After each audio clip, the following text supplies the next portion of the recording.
Sean Cruz of TD Ameritrade joins us now for the Trader Rundown, and good to have you on the show today. It's great to be here. What are you watching in this market right now here, Sean? So we're coming out of earnings season. Had quite a few of the companies report. It's been good numbers so far. I think the one thing we're still looking at to get a feel for are some of the retailers that are going to be coming out. So we've got Kohl's, we've got Macy's, we've got Nordstrom, and they've taken quite a beating this year, just as the brick and mortar story has gotten into a little bit of trouble in the market. So seeing what they say in earnings, not only in how the quarter's gone, but what changes they're making to the business plans and what they're doing moving forward to maybe improve some margins or just clean up the balance sheet a little bit, will be something interesting that I think a lot of traders are going to be watching. I agree. It could be a driver on the day today. Let's break down a trade on Macy's. So what do you think? Is this stock going up or going down, or do you prepare for either way here? So I think we're seeing actually it's split pretty evenly. We're having some traders think that the stock has a lot more room to the downside.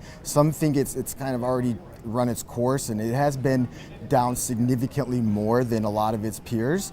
So for traders that are bullish, they're actually looking at doing what's called buying a put spread. They're actually going to go in and they're going to buy an in the money put.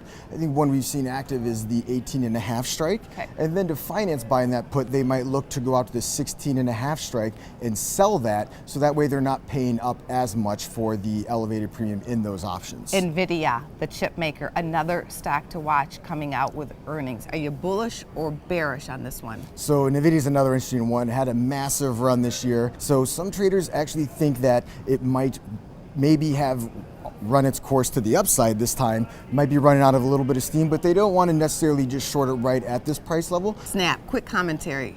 Snap's What do you do with it from here? It's interesting. It's been beat up quite a bit since its IPO. We did get the announcement that Tencent did take a stake in there, so people might see that as maybe a bullish signal. So they might want to maybe think about going long shares, but they also want to protect from any sort of a massive move to the downside. Thank you for your Trader Talk today. Thanks for coming on the show. Absolutely, great to be here.